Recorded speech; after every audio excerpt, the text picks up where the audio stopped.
Hola queridos hermanos y amigos, estamos aquí para tener un estudio bíblico en directo por Facebook. Hoy vamos a continuar con nuestra serie de hermenéutica y el título de este estudio es Comparar los pasajes paralelos. Es la lección que nos toca hoy. Bueno, hoy es domingo 28 de junio y estamos probando una hora un poquito más tarde, son las 9. Entonces, pues bueno, espero que os podáis conectar y si algunos hermanos pues no pueden en esta hora, seguramente lo puedan ver en otro momento. La ventaja es que queda todo ahí grabado en el Facebook, también en el canal de YouTube, Iglesia Cristiana Unida de Valls, ahí quedan todos los vídeos, hay un montón de vídeos, de estudios, de predicaciones y de esa forma pues seguimos en nuestro esfuerzo de divulgar la palabra de Dios para que muchas personas puedan estar escuchando esa palabra. Y allí donde tú estés, recuerda que el Señor también cuenta contigo, Dios te llama para que prediques su palabra. Hoy volvemos a la hermenéutica, estamos llevando varios estudios adelante y hoy pues los que estáis siguiendo este cuaderno, si alguno no lo tiene y le interesa, en la página de aquí de Facebook está. En semanas atrás lo pusimos para que quien quisiera lo pudiera descargar y seguir el estudio. Hoy estaríamos en la página 9. Si alguien no lo encuentra, pues me decís y lo volvemos a compartir. No hay problema. Bueno, pues estoy viendo el saludo de María Luisa. Hola, buenas tardes, María Luisa. Y también Germán está saludando. Hola, Germán. Me alegro de verte, de veros a todos un día más. Vamos a hacer una oración mientras otros hermanos ya se están conectando. Juan Bermudo también está saludando. Mientras otros hermanos ya se conectan y se preparan para este estudio, Luz también está ya saludando desde México y otros hermanos que veo ya ahí sus iconos, cómo se están conectando. Oramos, le pedimos a Dios que Él nos dirija y así aprovechamos el tiempo. Muchas gracias, Señor. Aquí estamos nuevamente preparados para recibir alimento espiritual. Tu palabra, que es viva y eficaz, nos habla, nos transforma. Necesitamos ese alimento cada día. Por eso venimos y tenemos esta costumbre de empezar siempre nuestros estudios presentando el tiempo delante de ti y rogándote que tú tomes el control y que nos guíes. Que tú nos lleves, Señor. Estamos rogándote que seas el Maestro, el que nos enseñe, que el Espíritu Santo nos guíe a la verdad de tu palabra. Solo tu palabra, Señor, no queremos que sean ideas de hombres y mucho menos conceptos equivocados o cosas que no vengan de ti. Tenemos temor, Señor, de venir a tu presencia y de ser, Señor, realmente obedientes y hacer lo que tú nos pides que hagamos. Más allá si nos gusta o no nos gusta, si a nuestra carne le satisface, buscamos, Señor, edificar el espíritu y que tu iglesia sea edificada. Por eso te agradezco mucho por cada uno de mis hermanos que han escogido estar este tiempo para estudiar esta palabra. Gracias, Padre, por todo. Gracias porque tú estás con nosotros siempre. Llévanos a lo largo de este tiempo en el estudio. Te lo pedimos muy agradecidos y siempre en el nombre de nuestro Señor Jesucristo. Amén. Muy bien, hermanos, un saludo. Juan Vázquez, veo ahí su saludo también y el de José Luis. Buenas tardes, Paco y Rosario también. Me alegro mucho de veros a todos y que hayáis escogido tener este tiempo para abrir juntos la palabra de Dios y estudiarla. Vamos a continuar, como hemos dicho, el punto 5 de nuestro estudio básico de hermenéutica. Y estamos en la página 9 del material para los que lo siguen así, los que no, si tienes tu cuaderno y vas tomando notas, pues perfecto. Hoy estudiamos los pasajes paralelos, comparar los pasajes paralelos. ¿Qué quiere decir eso? Bueno, pasajes que tienen relación entre sí y tratan el mismo asunto. Tú tomas un estudio, un tema, y entonces en el pasaje que te encuentras con ese tema, tú quieres profundizar más, quieres abundar más, hay algo que no acabas de entender, quieres interpretarlo correctamente. Entonces uno de los métodos, de los medios que tenemos, un recurso, es buscar en la escritura pasajes paralelos, o sea, otros pasajes en otros lugares, pero que toquen el mismo tema, que la temática sea la misma. Entonces, partiendo de ahí, pues vamos a tener más luz y vamos a complementar lo que dice en un sitio, lo que dice en otro. Ese complemento nos ayudará a una interpretación correcta de las Sagradas Escrituras. Así que tenemos un primer ejemplo aquí en la palabra de Dios que nos lleva hasta Gálatas capítulo 6, versículo 17. Vamos a partir leyendo de ese versículo para ver un ejemplo de comparar un pasaje paralelo. Y también veo el saludo de Beatriz. Buenas tardes o buenas noches, Beatriz. Que Beatriz no se acordaba del horario de hoy y a las 8 ya estaba ahí esperando para tener el estudio bíblico. Bueno, vamos a ver Gálatas 6:17. Dice ahí el apóstol Pablo, y a todos los que anden... Gálatas 6:17. Y a todos los que anden conforme a esta regla, paz y misericordia sea a ellos y al rey de Israel. No, este no es el pasaje. A ver.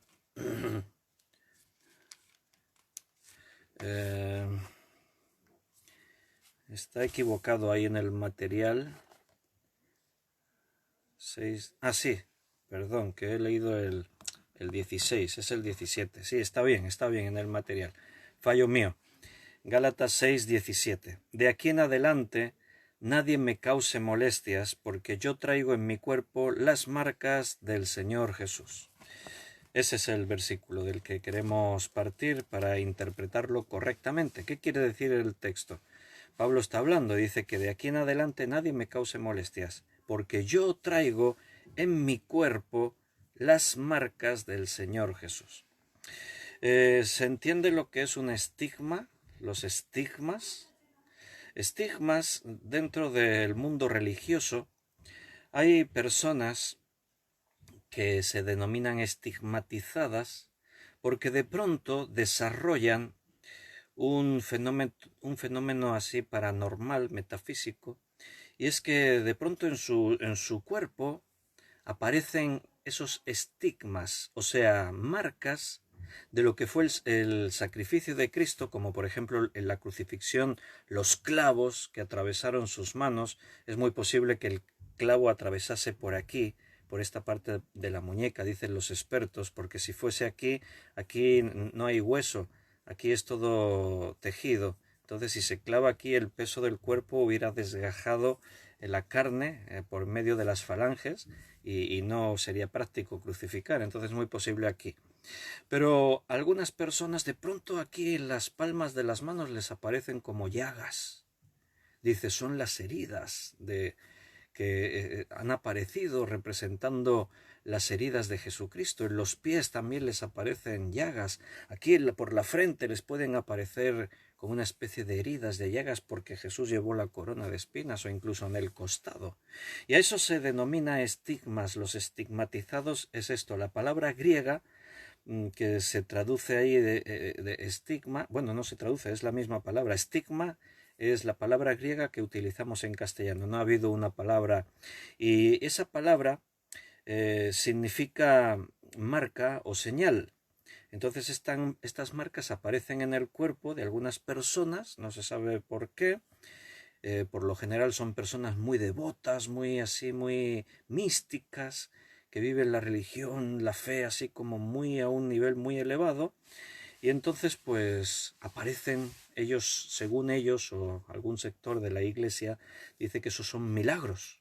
Algunos estigmatizados famosos de la historia fueron San Francisco de Asís, María de Oignies, Santa Catalina de Siena, Santa Gema Galgani, San Pío de Pietrelcina, y así podríamos pensar en estigmatizados famosos así de la historia. Entonces, los que creen y afirman esto se basan en textos como el que hemos leído, porque Pablo dice, yo traigo en mi cuerpo las marcas del Señor Jesús. Marcas, esa palabra sería estigma. Yo llevo los estigmas del Señor Jesús en mi propio cuerpo. Bien, la pregunta es, ¿era Pablo un estigmatizado? ¿Una persona que le aparecen llagas donde Jesucristo sufrió las heridas en la crucifixión? Bueno, aparte de que ahora vamos a ir a ver pasajes paralelos en los que se hable de esas marcas que Pablo podía tener en su carne, para tratar de recibir luz e interpretar correctamente, ya cuando uno conoce la escritura, cuando tú conoces la Biblia y ya tienes una madurez espiritual y sabes la forma de actuar del Espíritu Santo, bueno, ya para empezar sería una pregunta de que por qué y para qué aparecerían esas marcas en una persona, qué intención habría, qué es lo que Dios pretendería al hacer eso, ¿no? Normalmente no encaja mucho con el perfil de actuar del Señor, esas manifestaciones así, ¿no?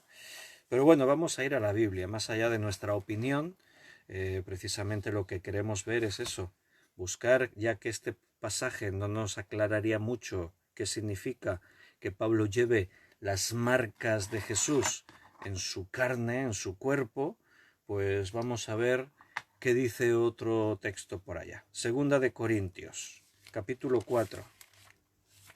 Segunda de Corintios 4, leeremos el versículo del 7 al 10. Segunda de Corintios 4, 7 al 10. Y dice ahí, pero tenemos este tesoro en vasos de barro, para que la excelencia del poder sea de Dios y no de nosotros, que estamos atribulados en todo, mas no angustiados, en apuros, mas no desesperados, perseguidos, mas no desamparados, derribados, pero no destruidos, llevando en el cuerpo siempre, por todas partes, la muerte de Jesús, para que también la vida de Jesús se manifieste en nuestros cuerpos. Este sería un pasaje paralelo que habla de un apóstol Pablo que nos cuenta que él ha experimentado en su carne y lo experimenta, dice, por donde quiera que va. Las marcas, aquí está ampliando un poco más y nos está hablando de tribulación, de problemas, de apuros, de golpes que iba a recibir, derribados. O sea, está hablando de la persecución a la que era sometido por causa de ser discípulo de Jesús.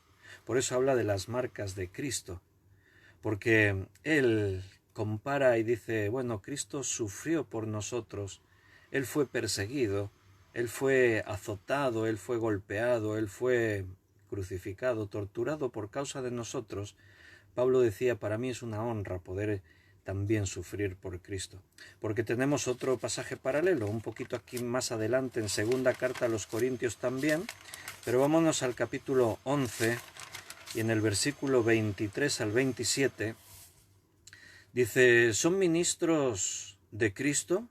Como si estuviera loco hablo, yo más, en trabajos más abundante, en azotes sin número, en cárceles más, en peligros de muerte muchas veces.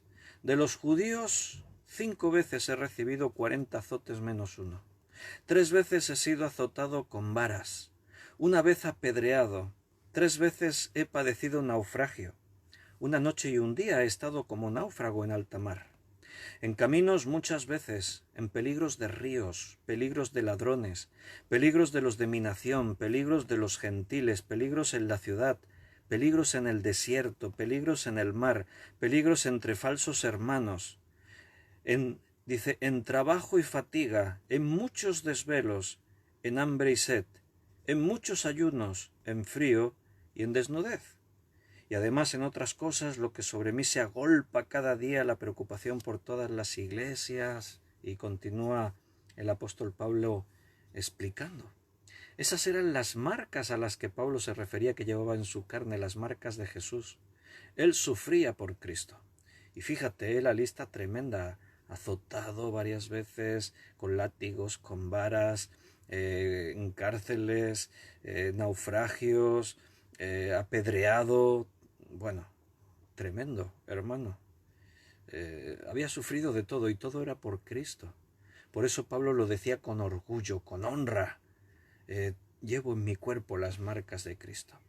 No eran estigmas. De hecho, en la Biblia en ninguna parte aparece esa idea de que por milagro aparezcan llagas y heridas donde Jesús sufrió sus heridas en la cruz. Nadie experimentó eso. Eso ha sido algo que ha surgido más adelante. Entonces, hemos comparado textos paralelos y hemos visto que la interpretación correcta no serviría para justificar esa explicación de que algunos sufran esa clase de estigmas en su propia carne. Es otro el tema, ¿vale? No sé si alguno tiene la pregunta, bueno, y entonces a estas personas que les ocurre eso, ¿de dónde les viene? ¿Tenéis la pregunta o sigo sin responder? Como no preguntáis, ya pregunto yo por vosotros. Podéis preguntar si queréis, tenéis ahí el chat en directo y tenéis libertad para, si queréis expresar una opinión o una pregunta o algo, podéis hacerlo. ¿De dónde les viene? Bueno, pues la verdad es que no tenemos una respuesta. No hay ningún texto, como hemos visto en la Escritura, que respalde esto, por lo tanto no es bíblico. Y respetando cualquier circunstancia que pueda pasar en la vida de alguien, pero nosotros solamente creemos, seguimos y respaldamos lo que la Biblia dice y afirma. Lo demás, la religión lleva al hombre a muchas experiencias, algunas así en plan esotéricas o místicas, y habría una explicación racional. Bueno, tendríamos dos posibles o tres posibles explicaciones. Una, que sea simplemente algo producido por la propia mente de la persona, que sea algo que el convencimiento bueno, en la mente de alguien que lo cree realmente y lo vive de una forma desmesurada, que esto pudiese llegar a provocar una reacción física en el cuerpo. Está demostrado y hay muchos experimentos y hay casos de personas que por su mente han podido generar alguna enfermedad o no. Hay estudios clínicos serios que hablan de la influencia de la mente en el organismo. Nuestra mente puede producir reacciones en nuestro propio cuerpo.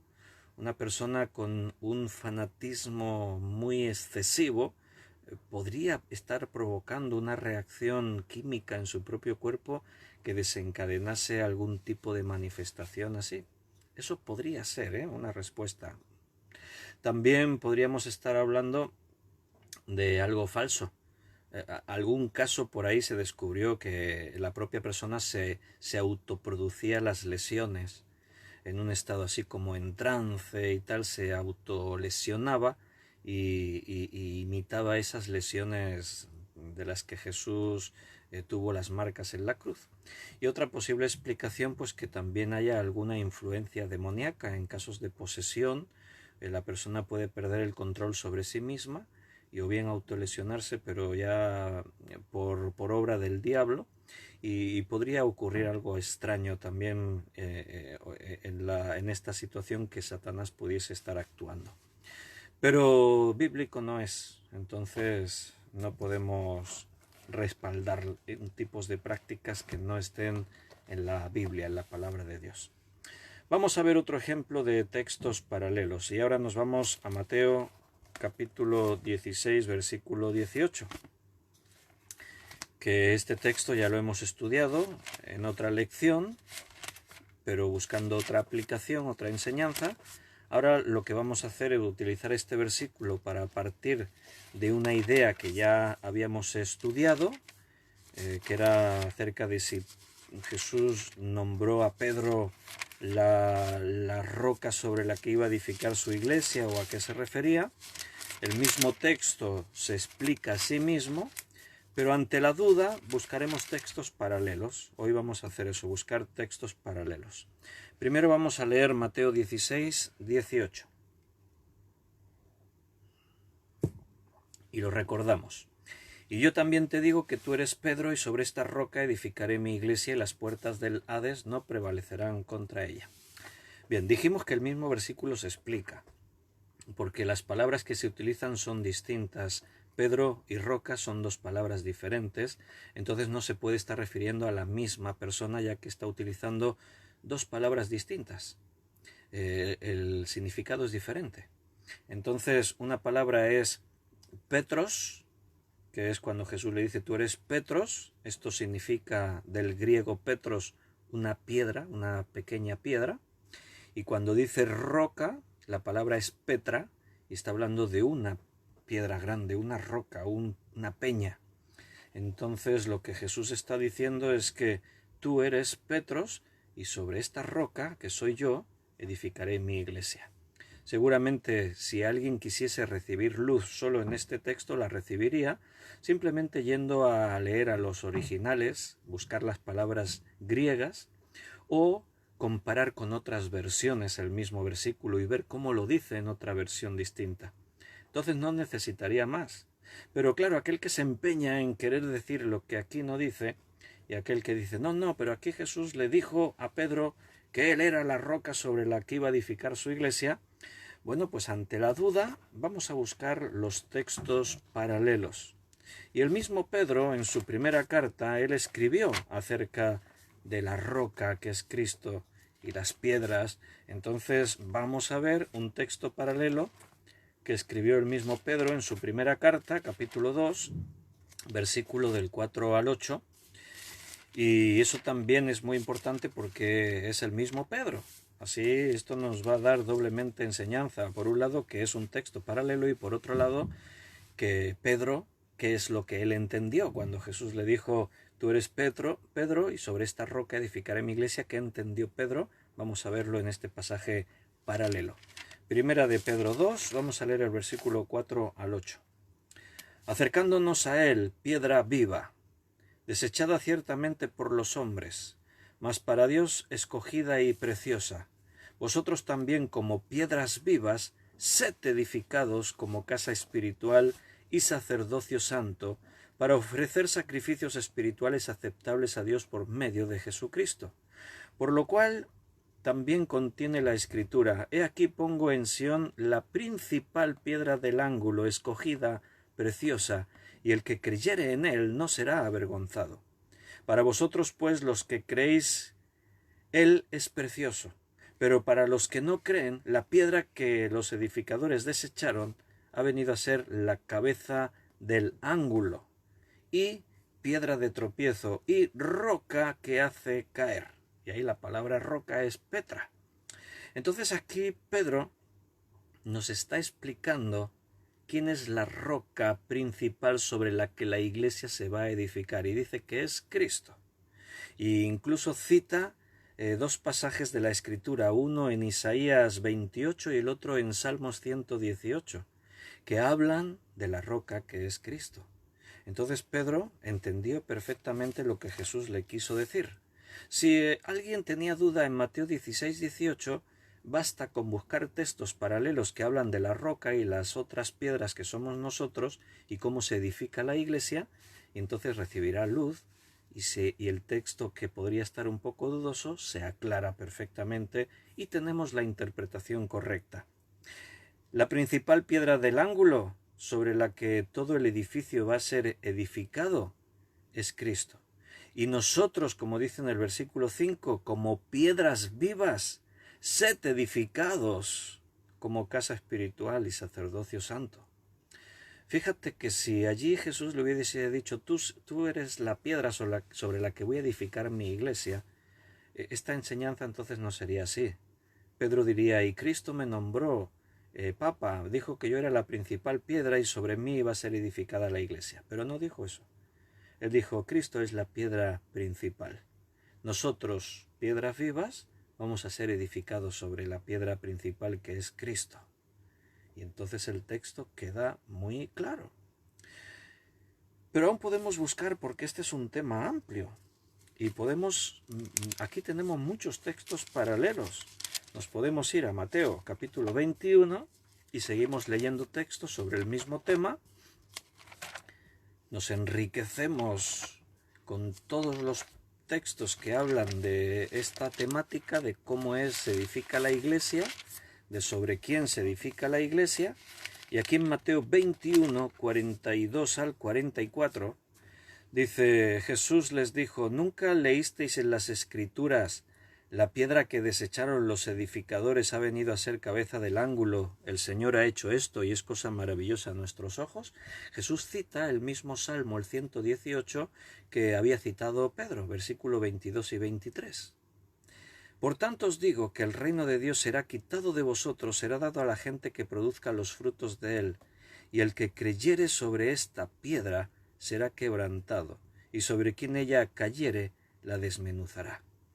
Está confrontando a los líderes religiosos en su tiempo que le rechazaban a él. Él se manifestó como el Cristo, el Mesías, y lo acusaban de falso, de mentiroso. Entonces Cristo les dijo: ¿no habéis leído en las Escrituras lo que ahora se está cumpliendo?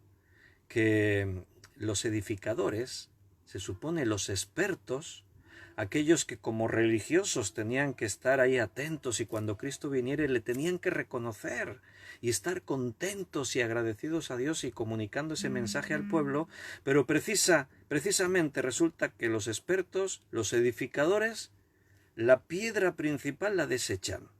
¿Cómo puede ser? Aunque parezca una locura y algo ilógico, una paradoja, bueno, en Cristo pasó esto. Entonces, bueno, ellos la desecharon, pero esta piedra ha venido a ser la cabeza del ángulo.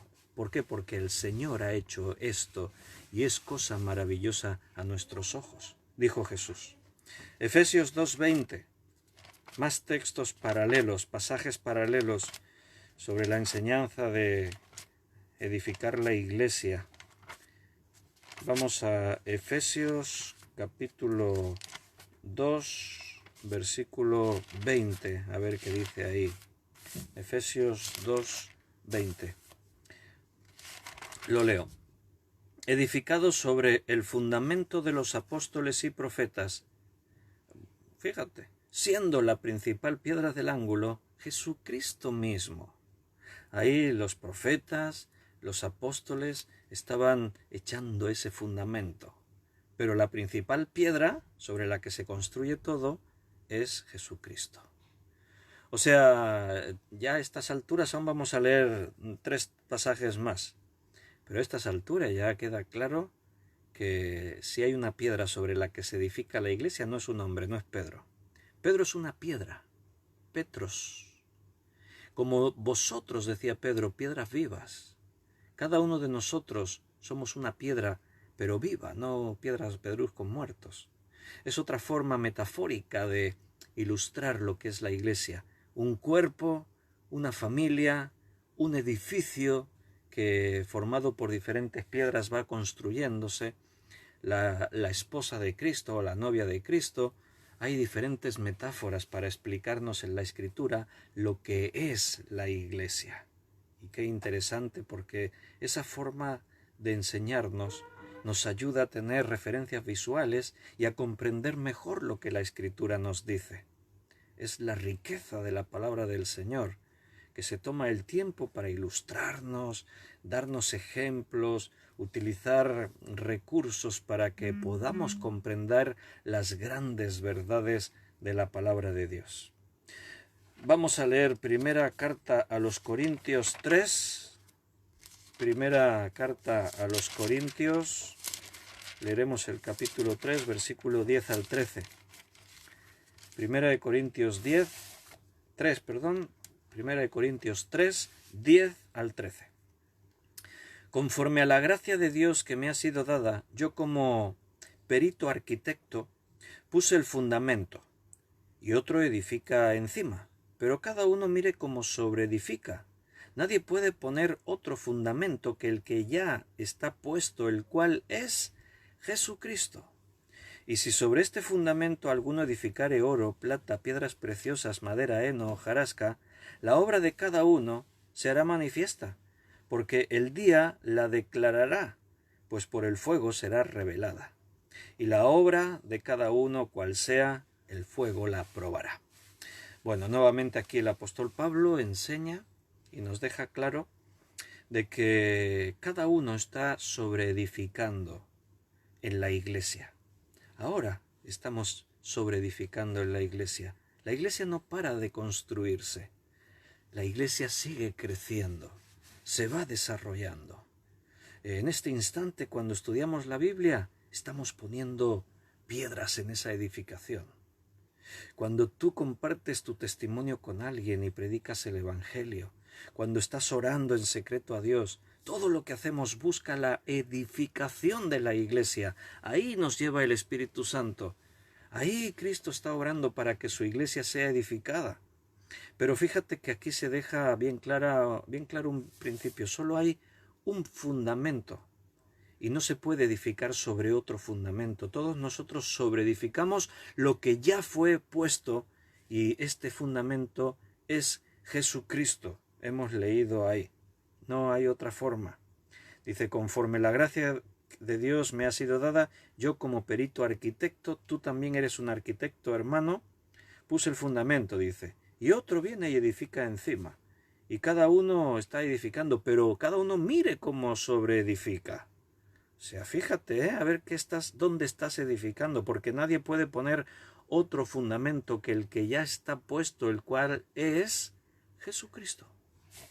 Él es la piedra sobre la que todo el edificio se edifica. Mira, hay iglesias y hay creyentes que están edificando sobre otros fundamentos. ¿No se han dado cuenta o se han dado cuenta y les da igual? No lo sé. Pero edifican sobre doctrinas extrañas. La Biblia dice doctrinas de demonios. Y eso es imposible, no se puede hacer. Mira, cuando alguien dice, este es el Papa y sobre él se edifica la iglesia, eso quiere decir lo que aquí dice Pablo, está edificando sobre otro fundamento. Porque cada uno mire cómo edifica. No se puede edificar sobre otro fundamento que el que ya ha sido puesto, el cual es Jesucristo. No hay otro fundamento, hermano. Si alguien está edificando sobre un hombre, por muy santo que sea, o por muy títulos que tenga de papa y no sé qué, no está haciendo lo que la Biblia dice. Está fallando aquí donde Pablo exhorta que vigile donde edifica, porque nadie puede poner otro fundamento que el que está puesto, y este es Jesucristo. Y sobre este fundamento alguno edificare oro, plata, piedras preciosas. Es curioso que diga esto, ¿no? Oro, plata, piedras preciosas. Supuestamente estoy edificando sobre Cristo todas esas cosas. Bueno, aquí dice que la obra de cada uno será manifiesta y el fuego lo pondrá a prueba. Cuando tú edificas sobre una mentira, las circunstancias al final revelarán si realmente esto era una edificación firme y correcta o no. Si tú edificas sobre la roca que es Cristo, esa edificación se sostendrá. Si tú edificas sobre tu propia deducción y tu idea, por lo tanto en una mentira, cuando el fuego de la prueba te toque, bueno, no aguantará ahí, porque ante una mentira nadie estará dispuesto a sufrir y la misma obra se declarará si es auténtica o no lo es. Aquí mismo en primera carta a los Corintios, un poquito más adelante, en el capítulo 10, versículo 4, primera de Corintios 10, 4, y todos bebieron la misma bebida espiritual, porque bebían de la roca espiritual que los seguía, y la roca era Cristo. Podríamos ver también textos paralelos en la Biblia hablando de la roca, cuando Cristo dijo, y sobre esta roca edificaré mi iglesia, Petra.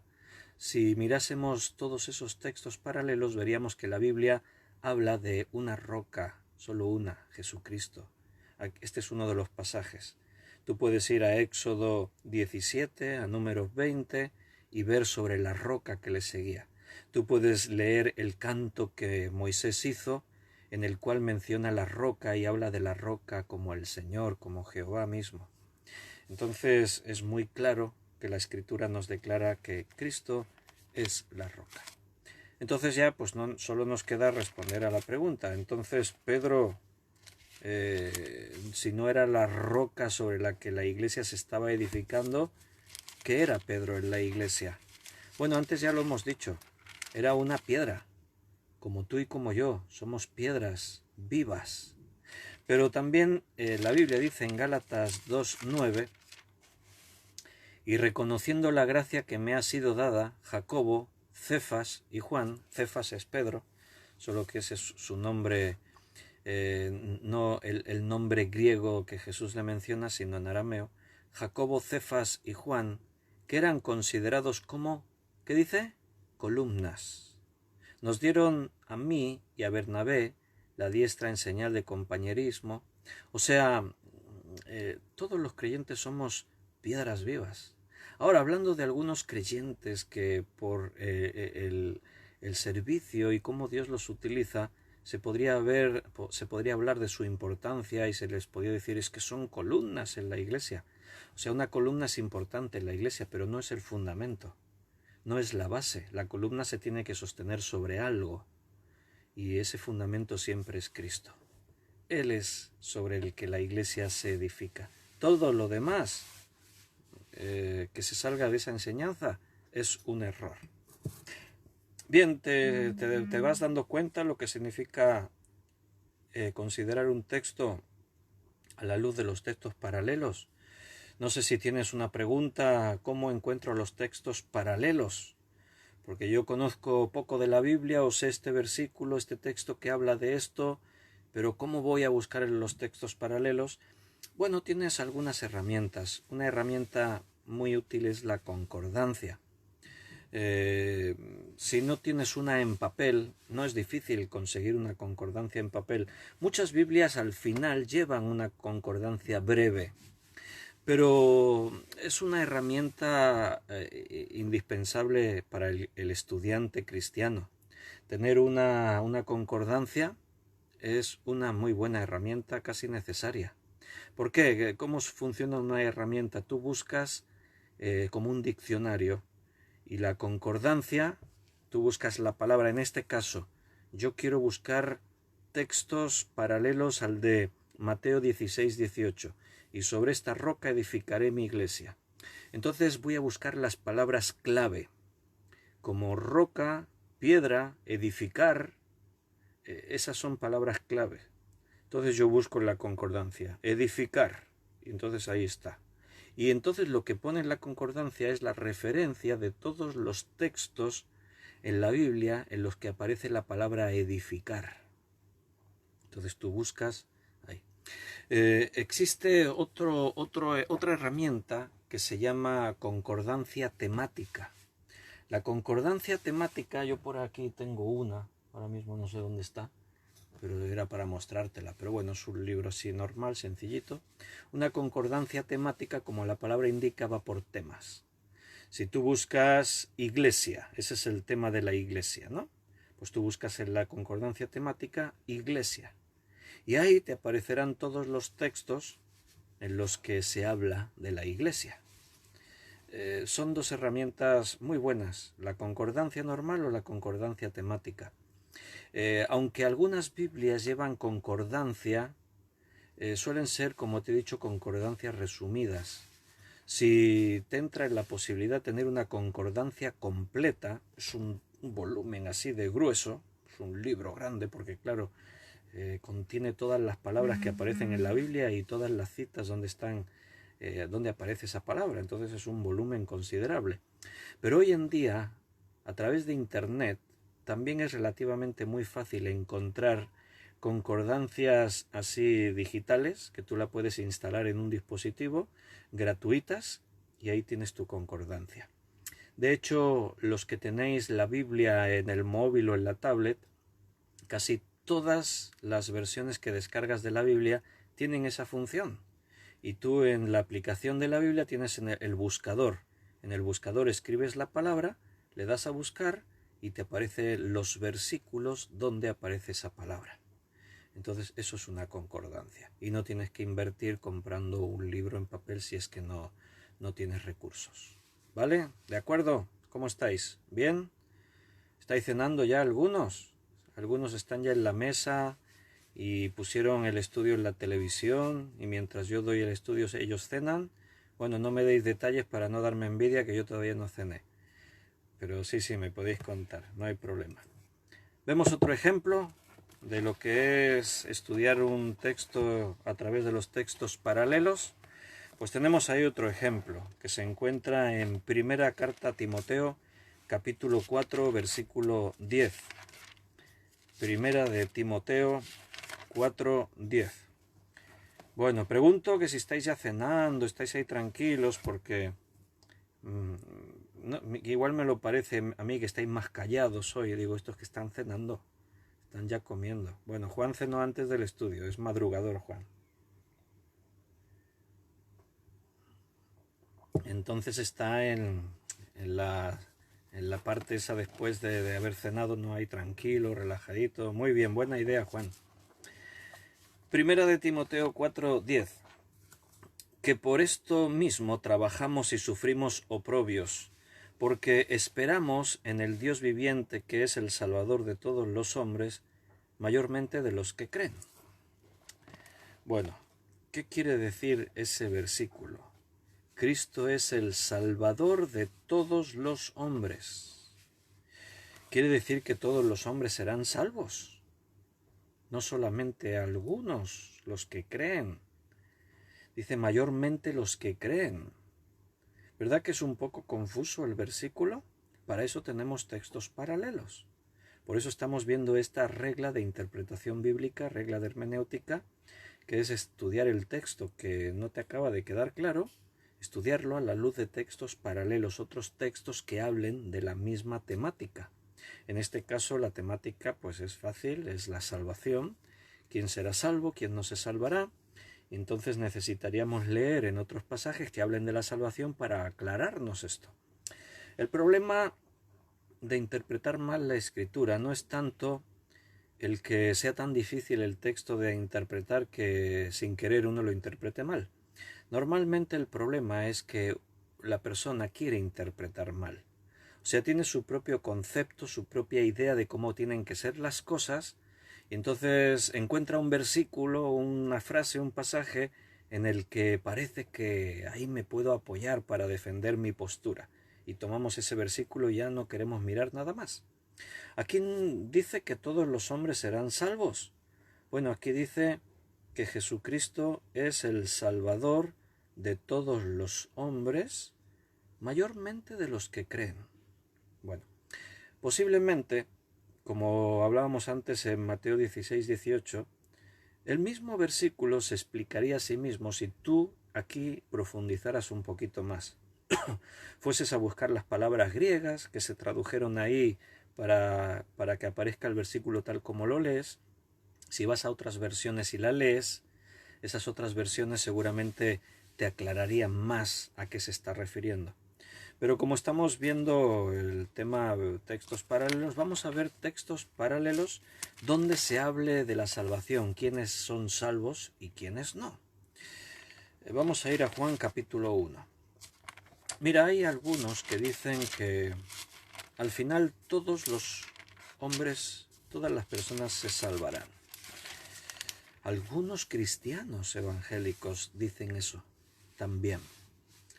¿Por qué? ¿Cuál es el argumento? Es un argumento intelectual principalmente.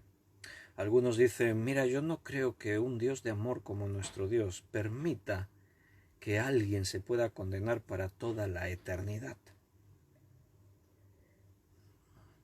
Es una cuestión profunda. La verdad es que es algo complicado y que nos puede hacer pensar. Caray, la eternidad en tormento es algo que pesa mucho en nuestra comprensión. Tratar de pensar que haya personas que se condenen para toda la eternidad sin esperanza de volver atrás es realmente duro. Por ese principio, algunos dicen, no, pero yo creo que Dios no permitirá que nadie vaya al infierno. Y de pronto encuentran un versículo como este, en el que dice que Jesucristo es el Salvador de todos los hombres. Ya la siguiente frase la están omitiendo, porque cuando dice y mayormente de los que creen, bueno, eso ya parece que me da un significado que quizás no acabo de entender. ¿Por qué dice el Salvador de todos los hombres mayormente de los que creen? ¿Menormente de los otros? ¿Habrá dos formas de salvarse, mayormente y menormente? ¿O qué quiere decir ese texto? Mira, yo reconozco que si yo pienso en la eternidad, para mí me cuesta asumir que haya personas que se vayan a condenar para siempre. Pero no me toca a mí tener un criterio y ponerme a la altura de Dios, debatir con la divinidad para manifestar si yo acepto o no acepto que haya una condenación eterna o no. Porque la palabra de Dios nos explica el razonamiento legal, espiritual, y la Biblia dice lo que dice, y yo lo tengo que aceptar o no aceptarlo, pero mi parte es entender lo que dice la Biblia. Y aunque me cueste aceptar según qué cosas, yo lo que puedo leer en la Escritura es que Dios no quiere que nadie se pierda, sino que todos procedan al arrepentimiento. Y la mayor demostración de amor y el deseo de Dios de que todos se salven es que Él estuvo dispuesto a pagar el precio más alto por nuestra salvación, que es la vida de Jesucristo. Si al final también se salvan aquellos que rechazan a Jesucristo, la pregunta sería, ¿para qué entonces pagar ese precio tan alto? ¿Por qué tuvo que morir Jesucristo? Si uno se puede salvar sin creer en ese sacrificio, sin creer en Jesús, ¿verdad? Pero vamos a ver los textos paralelos. ¿Qué dice la Biblia acerca de quién se salva y quién no? Vamos a Juan, Evangelio de Juan, capítulo 1, versículo 11 y 12. A lo suyo vino, dice este pasaje, Cristo vino a lo suyo, y los suyos no le recibieron. Mas a todos los que le recibieron, a todos los que creen en su nombre, les dio potestad de ser hechos hijos de Dios. ¿Quiénes se salvarán? Los que le han recibido, los que han creído en su nombre. ¿Está claro el pasaje? Vamos a buscar otro. Romanos capítulo 10, otro pasaje paralelo que habla de la salvación, de quienes se salvan, quienes se pierden. Romanos 10, 9 y 10. Que si confesares con tu boca que Jesús es el Señor y creyeres en tu corazón que Dios le levantó de los muertos, serás salvo. Porque con el corazón se cree para justicia, pero con la boca se confiesa para salvación. Bien, ahí tenemos otro texto en el que se nos dice quién se salva. ¿Quién será salvo? Si creyeres en tu corazón que Dios le levantó de los muertos y creyeres que Jesús es el Señor. Y no solo si lo crees, si lo confiesas con tu boca. Esa es la cosa. Creer y demostrarlo. Confesar con la boca lo que Jesucristo es y lo que Jesucristo hizo. Y yo me paré ahí. En el material no puse más textos paralelos, pero la verdad es que aquí el tema es Salvador de todos los hombres. ¿Todos los hombres? Bueno, la Biblia nos especifica que solo los que creen y solo los que viven esa fe. A partir de ahí, si hablásemos del infierno, de la condenación eterna, ¿existe? ¿No existe? Hay un montón de textos en la Biblia para ver eso. La palabra de Dios se explica también ahí. Y la Biblia nos dice que hay infierno, que hay lago de fuego, que hay condenación eterna. Se nos dice quién van a ser arrojados a ese lugar. Y se nos dice que es eterno. Por eso, hermanos, por eso la insistencia de Dios. Por eso Dios insiste pacientemente con una humanidad que le rechaza, porque Dios ha hecho libre al ser humano. Y como somos libres, tenemos que decidir si aceptamos o no. La salvación es gratuita, no me la tengo que ganar. Cristo la ganó para mí. Pero yo tengo que decidir si la recibo, si creo en ella, si la acepto en mi vida. Si hubiese otra manera, Dios lo habría hecho. Pero Él lo estableció así. ¿quién soy yo para debatir con el Altísimo y decirle, tenías que haberlo hecho de otra forma? ¿Alguien se atreve a eso? Bueno, pues es un inconsciente si lo hace. Bien, vamos a pasar a otra parte de nuestra materia de introducción a la hermenéutica, que son las figuras retóricas. ¿Qué es una figura retórica? Bueno, una figura literaria. Son figuras que aparecen en la literatura, no solo en la Biblia, y que uno tiene que entender y comprender para poder interpretar correctamente los textos. Dentro de este estudio básico de hermenéutica no nos hemos metido ahí en muchos tecnicismos, ni en tratar de ir a una hermenéutica así como muy teórica, sino que hemos buscado una parte muy práctica y viendo lo más fundamental. Si Dios quiere, más adelante, como vamos a tener tiempo, a no ser que Cristo venga antes a llevarnos con él, pero si Dios quiere, como estamos invirtiendo mucho tiempo, tendremos oportunidad de poder hacer más cursos de hermenéutica y ya entrar en niveles de más profundidad. Pero una parte básica, también fundamental, es entender estas figuras retóricas o figuras de dicción, porque son importantes a la hora de interpretar correctamente algunos pasajes. Por no interpretar bien figuras retóricas han aparecido doctrinas extrañas y erróneas en las iglesias. Entonces es un tema importante. ¿Qué es una figura retórica? Son formas de expresión no convencionales que buscan conseguir un efecto mediante el uso del lenguaje. También reciben el nombre de recursos literarios, estilísticos, retóricos o expresivos, y existen aproximadamente unas 94 figuras. En este curso no vamos a ver las 94, vamos a ver las más importantes, dada la trascendencia a la hora de interpretar los pasajes de la Escritura donde aparecen. Podríamos ver muchas figuras retóricas, pero como hemos dicho, esto es básico y es algo que nos lleva a ver esas figuras más importantes que aparecen en la Biblia y entenderlas. Y hoy vamos a ver la primera figura retórica, y en clases posteriores pues iremos viendo más de estas figuras y vais a ver que es muy interesante. No sé si te alcanzarás a aprender todos los nombres, ahí cada uno pues puede intentar esforzarse, y así al final del estudio, si yo te pregunto qué es una sinécdoque, o qué es una metonimia, o qué es una hipérbole, o qué es una... y entonces pues tú ya sabes lo que es cada una de esas palabras extrañas, ¿no?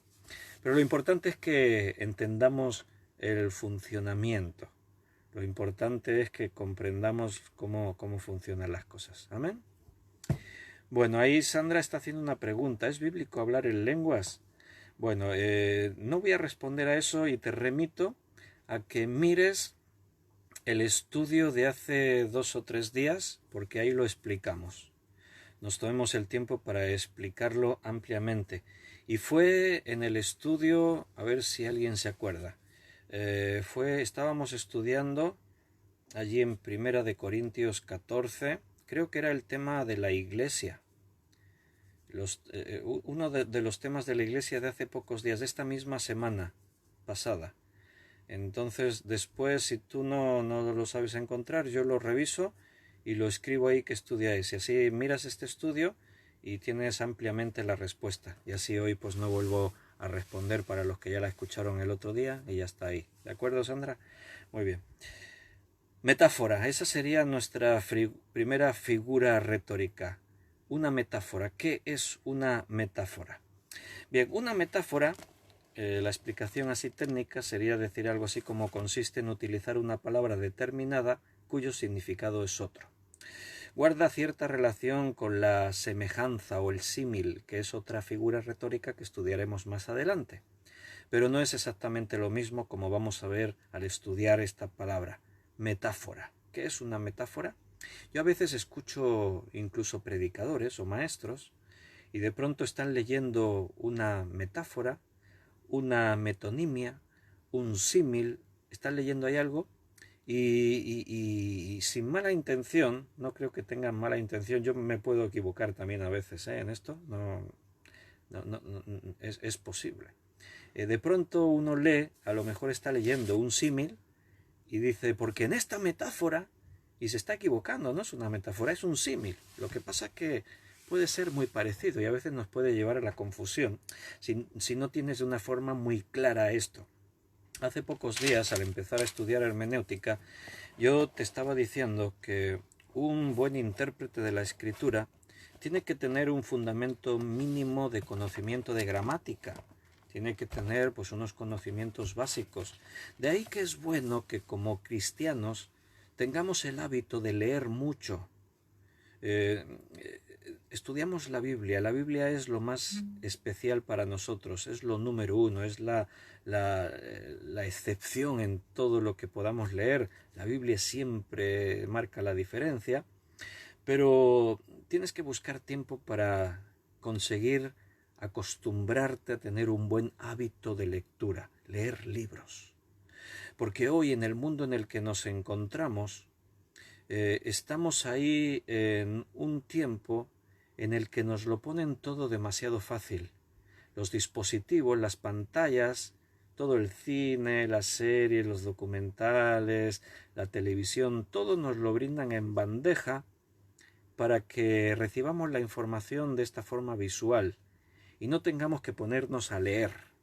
Pero es muy diferente.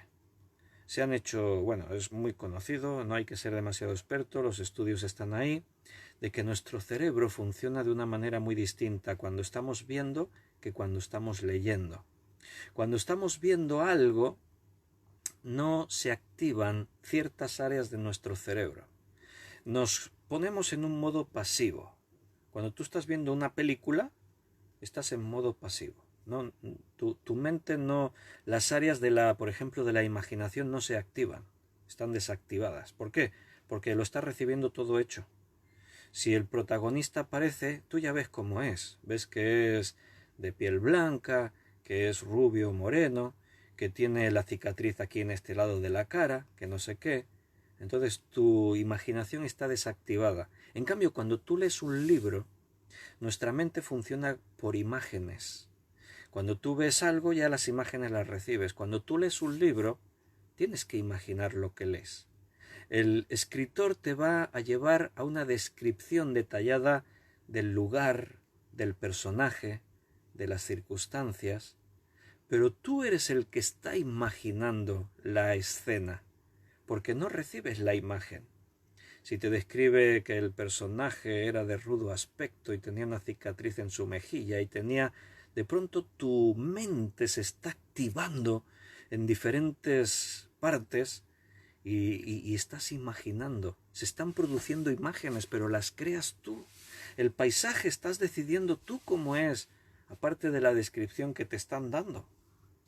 Y no solo eso, cuando lees, la actividad que el personaje está desarrollando en la narrativa, de alguna forma es como si tú lo vivieses, porque se activan las partes de tu cerebro, todo eso está documentado en experimentos que se han hecho, se activan en tu cerebro las partes que demuestran la acción como si tú estuvieses haciendo esa acción, como si tú estuvieses haciendo esas cosas.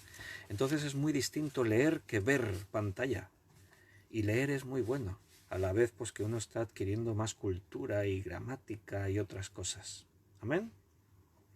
Vamos a ver algunos ejemplos para comprender bien lo que es una metáfora. ¿Te parece?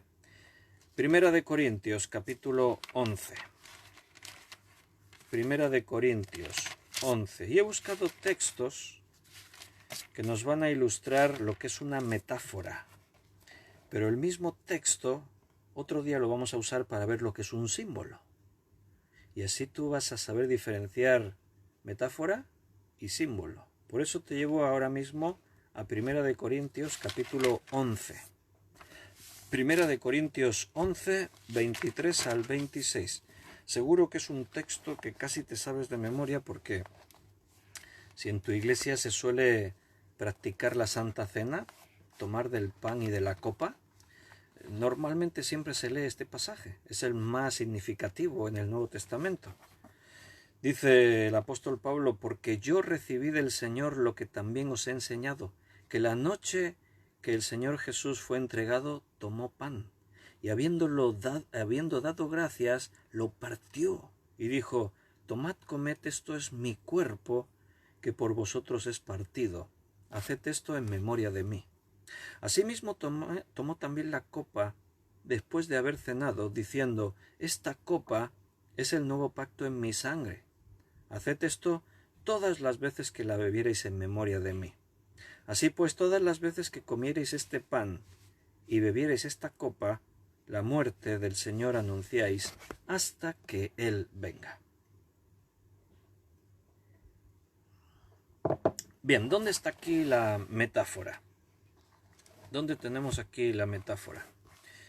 La metáfora es el pan, que es el cuerpo, y el vino, que es la sangre. Bueno, por eso te he llevado a este pasaje, porque más adelante, dentro de las figuras retóricas, estudiaremos el símbolo. Eso estará ahí más adelante en la página 15, el símbolo. Pero aquí hay símbolos y hay metáforas en este pasaje. El símbolo, el pan, sería un símbolo, y el fruto de la vid sería un símbolo. Pero lo que aquí se está explicando que tienes que hacer con ese pan y con esa sangre, y lo que significan, es la metáfora. ¿Me explico? Cuando Jesús dice, toma el pan, y dice: esto es mi cuerpo. Bueno, es pan, no es el cuerpo de Jesús. Es pan. Y esto es fácil de entender, porque en esta escena está Jesús y está el pan, y son dos cosas diferenciadas. El pan no puede ser el cuerpo, porque el cuerpo está ahí, y es quien está hablando, y está cogiendo el pan y lo está mostrando. Entonces el pan de pronto se convierte en un símbolo. Y lo que él dice, esto es mi cuerpo, eso es la metáfora.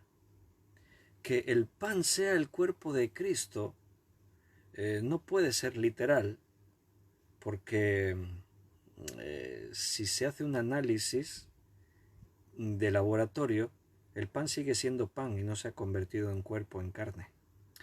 De interpretar mal este pasaje surge una doctrina en la Iglesia que se llama la transustanciación, en la que se dice que durante la misa ocurre un milagro y el pan deja de ser pan para convertirse literalmente en el cuerpo de Jesús. Y el vino o el fruto de la vid se transforma, hay una transformación en la sustancia, eso es transustanciación, deja de ser vino o fruto de la vid para convertirse literalmente en sangre. Pero eso no es cierto, porque eso hoy en día se puede demostrar, haciendo un análisis de laboratorio. Sigue siendo fruto de la vid y sigue siendo pan. Por lo tanto, hay un problema. Ya no se sostiene la doctrina de decir, no, esto realmente es el cuerpo y esto realmente es la sangre. Entonces ya no es un símbolo, ya no es una metáfora, es literalmente. Pero ¿por qué cojo este pasaje y lo aplico literalmente? Falta de comprensión, falta de madurez, falta de entendimiento, de entender y no entender que existen las metáforas, los símbolos, todas estas cosas. Bueno, pues ahí tenemos un problema. Cuando aquí Jesús está mostrando ese pan, está utilizando una metáfora para decir: tomad, comed mi cuerpo. Eso es metafórico, no es real. Si no, de pronto ahí Pedro se le lanza y le pega un mordisco en el brazo a Jesús. Tenemos que comer tu carne, sí, pero... No, Pedro, era una metáfora. ¿Se entiende? No era literal. Estoy hablando metafóricamente. Comer mi cuerpo, beber mi sangre. O sea, la metáfora busca enseñar algo. Por eso una metáfora consiste en utilizar una palabra determinada, pero cuyo significado es otro. Lo que queremos es ilustrar una verdad, utilizando algo visual, algo que nos haga tener una idea, algo que nos lleve a una reflexión. Al final lo que la Biblia busca a la hora de utilizar las figuras retóricas es enriquecer la enseñanza, y es como cuando en una predicación tienes que recurrir constantemente a ejemplos. Mira, os voy a poner un ejemplo, os voy a contar una anécdota. Me acuerdo de una noticia. Estás utilizando recursos para tratar de ilustrar mejor la enseñanza que quieres transmitir. Y la Biblia es riquísima en la forma de cómo nos enseña y cómo nos ilustra las verdades de Dios y del reino, a la vez que necesario, porque estamos hablando de cosas que no hemos visto, que no hemos oído, que cómo podemos entender que Cristo muere por nosotros en la cruz y que nosotros tenemos que participar de esa muerte de una forma íntima, real y personal. Bueno, pues para eso Jesús utilizó estas enseñanzas de símbolos y metáforas.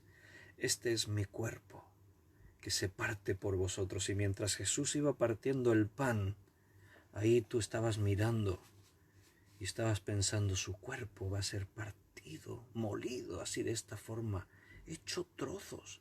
Y de pronto cuando Él dice, toma y come mi cuerpo, te está enseñando algo espiritual que, ¿cómo lo puedo entender de otra forma? Cuando tú comes el cuerpo de Jesús, ¿en qué piensas? Cuando tú estás en la iglesia y el hermano reparte el pan y recuerda estas palabras, Jesús dijo, tomad, comed, este es mi cuerpo entregado por vosotros. No solamente estás recordando lo que Jesús hizo, estás haciéndote partícipe de eso. Estás participando de la misma muerte de Jesús. Te estás identificando plenamente, más imposible, porque estás comiendo su cuerpo, estás bebiendo su sangre. Eso es una metáfora, hermano. Mira, nosotros utilizamos metáforas muchas veces en nuestro hablar diario. Cuando tú dices, por ejemplo, wow, me pegó fuerte esa noticia, eso es una metáfora, porque en realidad una noticia no te pega, ni flojo ni fuerte. ¿Qué quieres decir cuando tú dices, me pegó fuerte la noticia? Bueno, pues quieres decir que esa noticia al leerla te impactó, te golpeó, te afectó.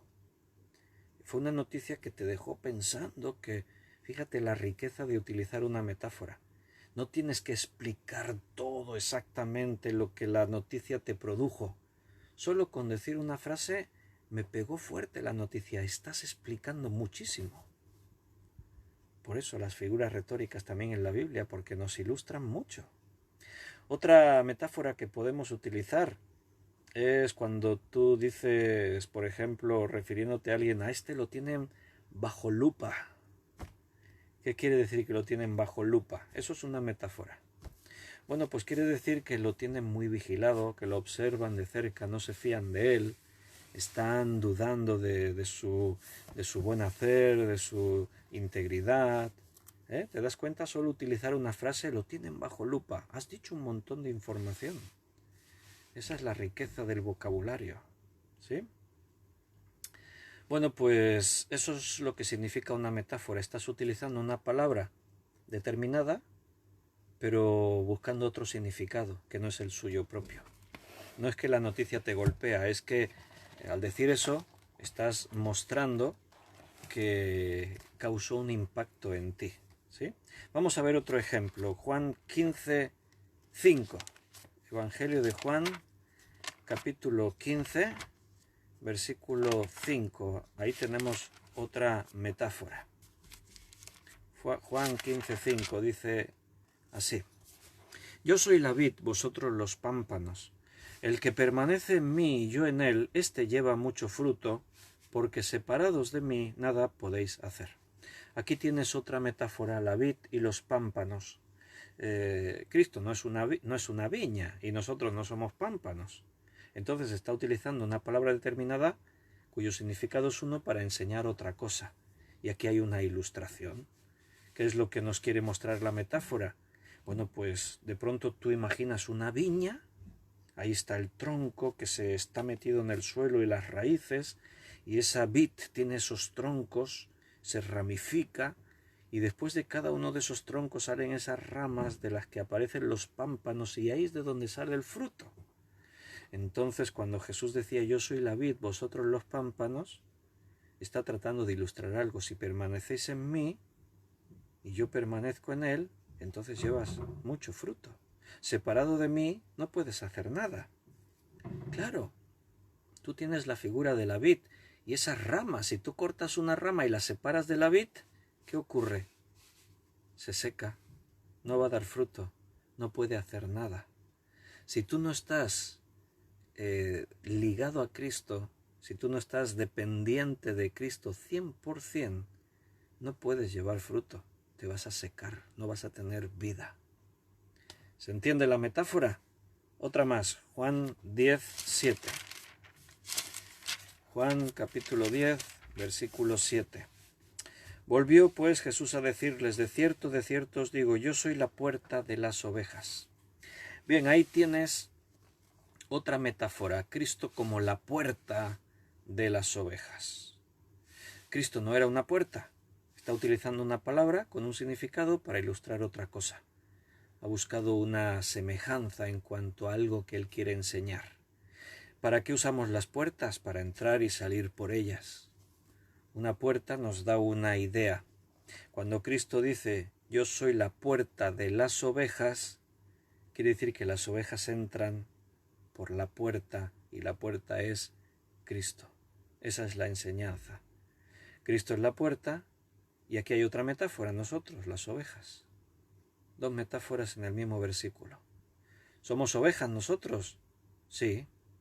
No ovejas como los animalitos que hacen ve y dan lana y... No, en sentido metafórico. Somos ovejas.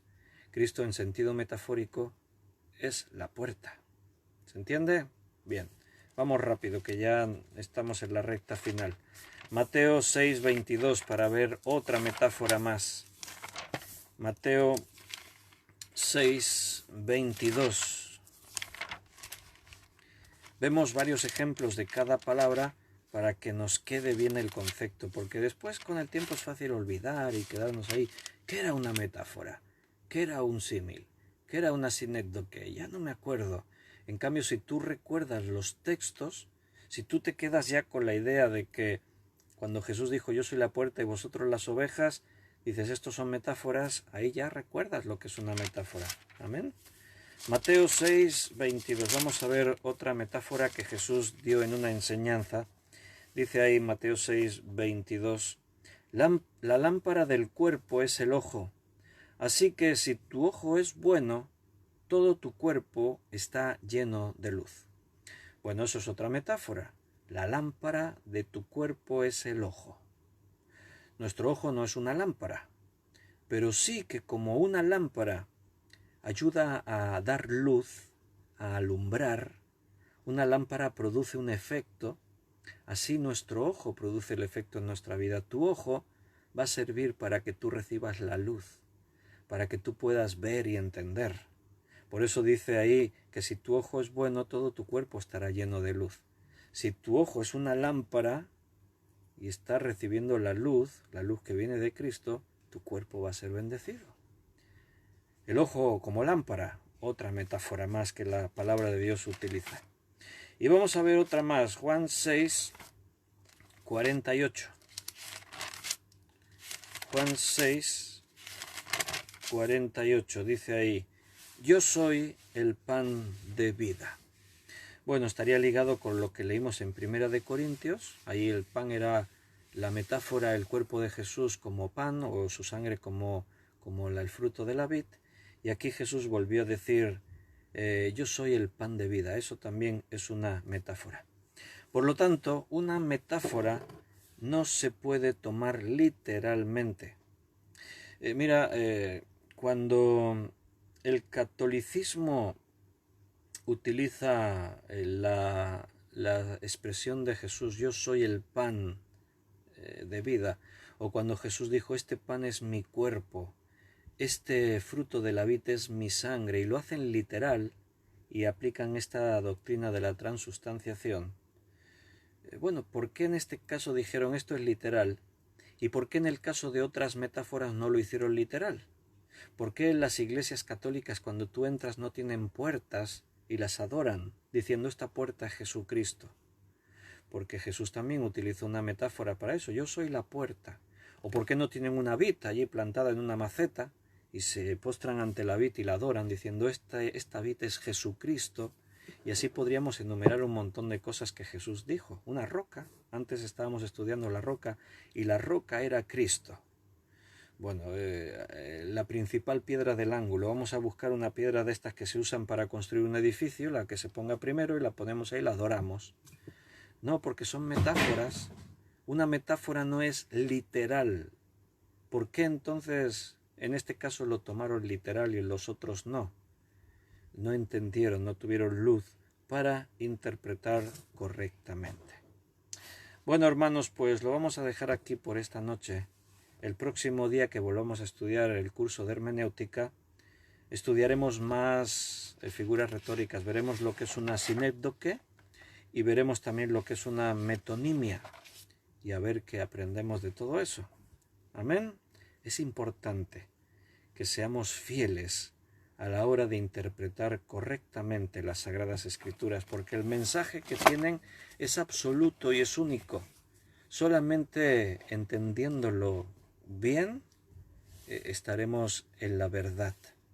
No podemos tener nuestra propia interpretación, nuestra propia verdad.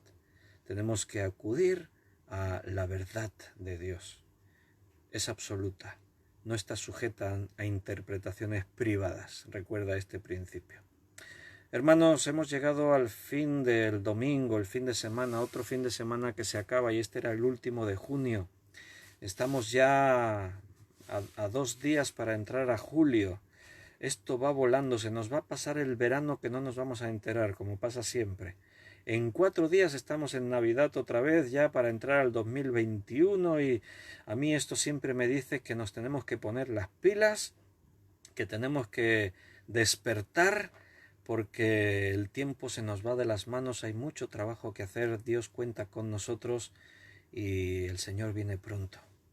Así que hermanos, un abrazo fortísimo, que Dios os cuide, que Dios os bendiga, que continúe esa obra preciosa que ha empezado en vosotros, que Él la va a terminar, estate seguro de eso. Y mañana lunes, si Dios quiere, a las 8 de la tarde, estaremos otra vez aquí en este mismo sitio para ver un nuevo estudio bíblico. Que Dios esté contigo. Sé sabio. Hasta mañana.